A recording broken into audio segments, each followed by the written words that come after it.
नमस्कार साथियों, बात करने वाले मार्केट के बारे में। बात करें तो अभी एक बहुत ही बड़ी खबर आती हुई दिखाई दे रही है बैंक ऑफ जापान की तरफ से। बैंक ऑफ जापान के गवर्नर जो है वो ये हिंट देते हुए नज़र आ रहे हैं फिर से कि बैंक ऑफ जापान फिर से रेट हाइक कर सकता है। दोस्तों, मैं बैंक ऑफ जापान का नाम क्यों ले रहा हूँ, क्योंकि यहाँ पे आप देखें तो टॉप 5 इकोनॉमी से रिलेटेड टॉप 5 कंट्रियाँ देखें तो आप यहाँ पे देख सकते हैं। सबसे पहले है यूनाइटेड स्टेट, चाइना, जर्मनी और जापान।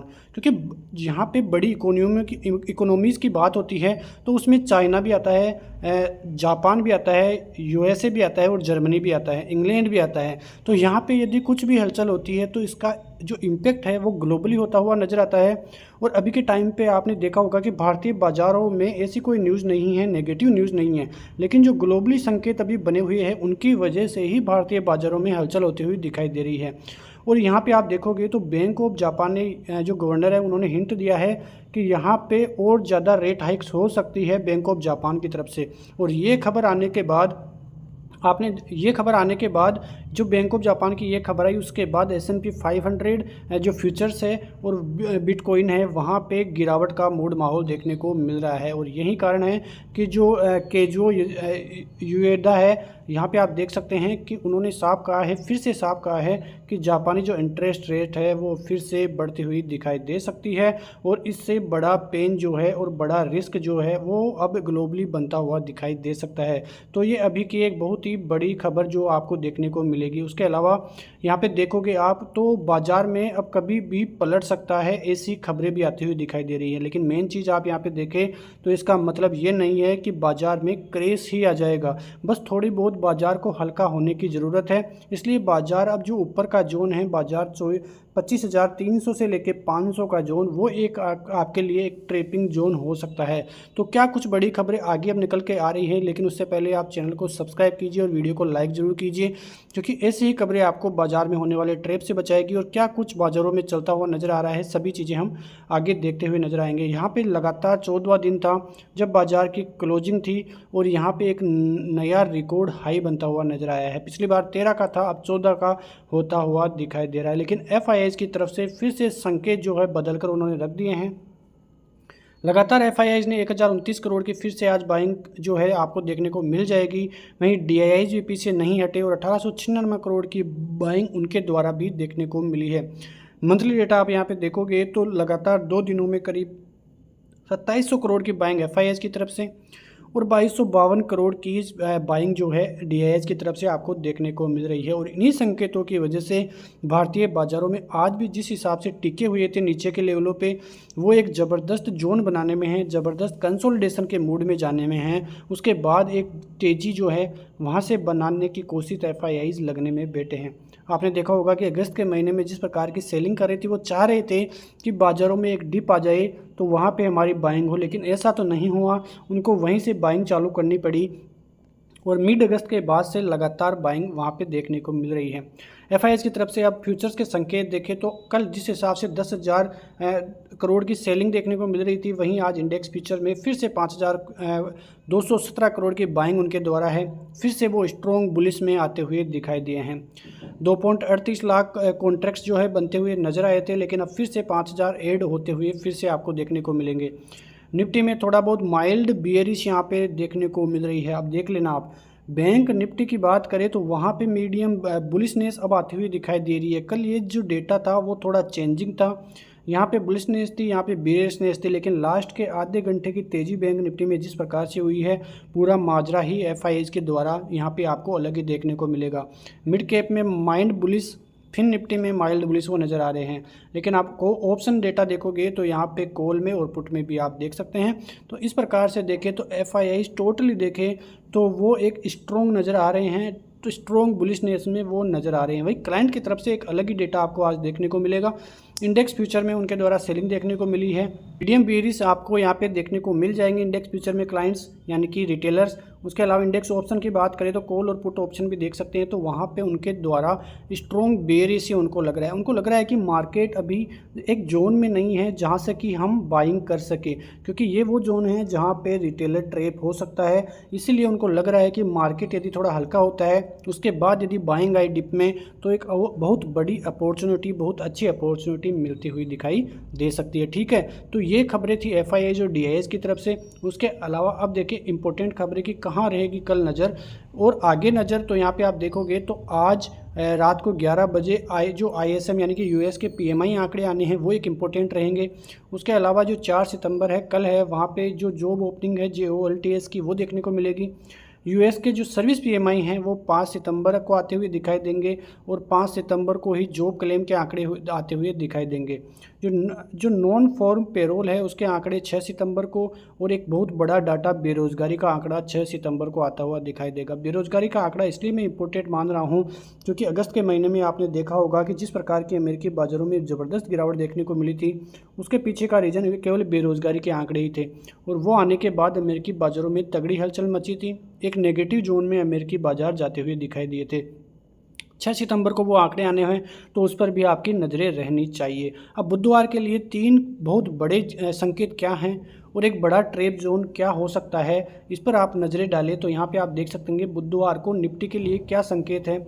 यहाँ पे निफ्टी के लिए देखोगे तो यदि निफ्टी 25,350 के ऊपर निकलेगा, आज जिस प्रकार से निफ्टी एक जोन में ही था 50,200 से लेकर 320 के जोन में, वहाँ से निकलकर यदि 25,350 के ऊपर निकलता है तो फिर 25,420 का पहला टारगेट होगा, 25,480 का दूसरा टारगेट होगा, और जो बड़ा ट्रैपिंग जोन है और रेजिस्टेंस जोन है वो है 25,500 का। 25,500 का ट्रैपिंग जोन इसलिए है क्योंकि यहाँ पे जो कॉल राइटर्स है यानी कि जो मंदी वालों की पोजीशन है ऑप्शन चेन डेटा में वो सबसे बड़ी है। 25,300 का लेवल जहाँ पे कि करीब 70 लाख कॉल राइटिंग देखने को मिलेगी और करीब आज 12 लाख कॉल राइटिंग एड यहाँ पे देखने को मिली है। तो 70 लाख जो है यहाँ पे डेटा मिलेगा। उसके अलावा 25,500 पर भी इतना ही डेटा आपको देखने को मिलेगा क्योंकि ये एक बड़ा ट्रैपिंग जोन हो जाएगा और इसीलिए रिटेलर्स इस जोन में जाने से डर रहे हैं, इस जोन में बाइंग करने से डर रहे हैं। वहीं बैंक निफ्टी की तरफ से आप देखोगे तो आप खुद समझते हो कि बैंक निफ्टी लगातार 1 महीने से कंसोलिडेशन में था और जहां पे अभी वैल्यू बनती हुई नज़र आ रही है वो बैंकों में ही है, और इसी वजह से आज जिस प्रकार की बाइंग बैंकों में देखने को मिली है एक यही कारण है क्योंकि लोगों को लग रहा है कि जो सभी सेक्टर है, आपने देखा IT सेक्टर है वो इस समय एक ज़बरदस्त तेज़ी में है। बुलिशनेस तो वहाँ पे हैं लेकिन वो एक ओवरबोर्ड जोन में आपको देखने को मिलेगा। ऑटो सेक्टर जो कि एक बुलिशनेस में है, एक आप इंट्राडे बेसिस पे करो, शॉर्ट टर्म के लिए करो तो ये जोन सही है, लेकिन अगर आप थोड़े लंबे समय के लिए देखो तो सबसे बड़ा और अच्छा जो इस समय अपॉर्चुनिटीज़ है वो है बैंकिंग सेक्टर में। और इसी वजह से, इसी कारण से आज जिस प्रकार की तेज़ी देखने को मिली 51,200 से लेकर 51,800 की एक रेंज है और 51,800 की रेंज तक आज बैंक निफ्टी पहुंचता हुआ दिखाई दिया। अब 51,800 से ऊपर यदि तेज़ी होती है तो वो 52,300 तक आपको लेकर जाने में कामयाब रह सकती है। आप यहाँ पे देखें अब टेक्निकल्स क्या कह रहे हैं। टेक्निकल्स कह रहे हैं, टेक्निकल व्यू ये है लोगों का, एक्सपर्ट्स का, कि यदि बाजार 25,200 के जोन और 300 के जोन इससे ऊपर या नीचे जाता हुआ दिखाई देगा तो एक फर्दर डायरेक्शन मिलता हुआ दिखाई दे सकता है, ऐसा एक्सपर्ट्स का मानना है निफ्टी के लिए। वहीं बैंक निफ्टी के लिए देखें तो बैंक निफ्टी अच्छा मौका अब देने वाला है क्योंकि ICICI बैंक, एक्सिस बैंक और SBI का ज़बरदस्त साथ मिलता हुआ यहाँ पे दिखाई दे रहा है। और ये एक्सपर्ट्स क्या मान रहे हैं बैंक निफ्टी पर, तो यहाँ पे देखें तो 51,500 का जोन जो कि एक ज़बरदस्त सपोर्ट का काम अब करता हुआ नज़र आएगा। यदि इसके ऊपर ही बैंक निफ्टी कल टिका रहता है तो फिर ऊपर की तरफ 52,000 और 52,350 के लेवल्स आपको देखने को मिलेंगे। On the down side support 51,500 और 51,250 का जोन। ये बात चंदर तपड़िया जी जो कि एक सीनियर एक्सपर्ट्स है वो बात करते हुए दिखाई दे रहे हैं। तो इस प्रकार से एक्सपर्ट्स जो है बैंक निफ्टी में अब तेज़ी का मौका जो है ढूंढते हुए दिखाई दे रहे हैं। तो इस प्रकार से आप कल के लिए जो है स्ट्रेटेजी बना सकते हैं क्योंकि बहुत ही अच्छी खबरें जो कि हम बताते हैं तो उसके बदले में आप एक लाइक और सब्सक्राइब ज़रूर कीजिए क्योंकि बहुत मेहनत लगती है ये डेटा इकट्ठा करने में। यहाँ पे आप देखोगे तो अब आगे ये खबरें आपको जानना बहुत ज़रूरी है। ये 4-5 खबरें हैं जो आपके लिए काफ़ी इंपॉर्टेंट साबित हो सकती है। उसमें जो पहली खबर है जो है वो वर्ल्ड बैंक की तरफ से आती हुई दिखाई दे रही है। वर्ल्ड बैंक क्या कहता हुआ नज़र आया है, यहाँ पे नज़र डालें तो जो वर्ल्ड बैंक के डायरेक्टर है वो ये बोल रहे हैं कि यदि इंडिया को कॉस्ट में कटिंग करनी है तो उसके लिए यदि चाइना से इंपोर्ट किया जाए तो भारतीय बाज़ारों के लिए वो काफ़ी अच्छा हो सकता है। और ये बात इसलिए कह रहे हैं कि उन्होंने कहा है कि जिस प्रकार से भारतीय बाज़ारों में एग्रीकल्चर सेक्टर की वजह से इंडिया की ग्रोथ जो है वो रुकती हुई दिखाई दी है।